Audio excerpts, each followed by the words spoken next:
En las últimas semanas, en redes sociales como TikTok y Facebook, e incluso espacios públicos desde Argentina, Chile, Uruguay, hasta España y Colombia, han sido escenario de un fenómeno que genera debate e incluso rechazo y preocupación por la salud mental. Estoy hablando de los Therians. Un nombre bastante curioso, pero que básicamente son personas que aseguran identificarse como animales en un sentido espiritual, psicológico o emocional, pero, ¿qué son realmente? ¿Es solo una moda pasajera o refleja algo más profundo en la identidad humana? Yo soy inspector de archivo y es hora de sacar este caso de la carpeta.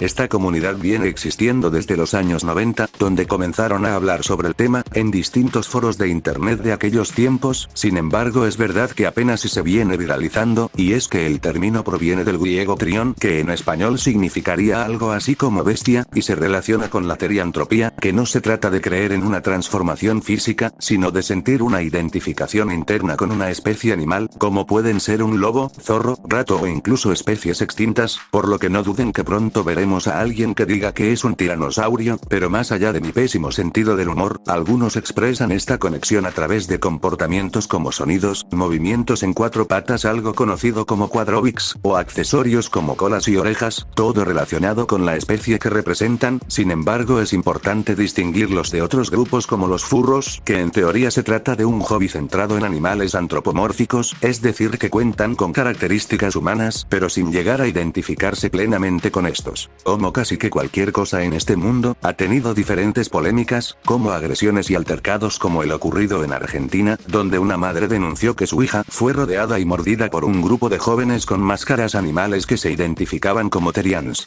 Otros casos incluyen peleas con animales reales, donde por ejemplo una joven de esta comunidad sería mordida gravemente por un perro después de acercarse a cuatro patas. Además, no podemos olvidar los encuentros masivos que se han visto en varios países, donde los Therians han tomado plazas y calles, muchas veces para dar a conocer su identidad, a través de eventos donde hacen competencias de saltos, lo que parece ser una de sus principales actividades. Pero el tema no solo se queda en estas polémicas, sino que va más ligado a debates sobre la validez de esta subcultura, pues en un plano científico, no hay evidencia concreta que respalde la identidad no humana. Algunos psicólogos sugieren que podría estar relacionado con la propensión a la fantasía, juegos de rol inmersivos o incluso características de la neurodiversidad, aunque no hay una causa definitiva. Lo que sí está claro es que todo esto ha llevado a la confusión y estigmatización, pues la exposición en redes sociales ha generado tanto curiosidad como ridicularización, y existe riesgo de confundir el therianismo con trastornos mentales, lo que puede trivializar condiciones graves como la licantropía clínica, la cual es una condición médica bastante extraña que implica la ilusión de transformarse en un animal.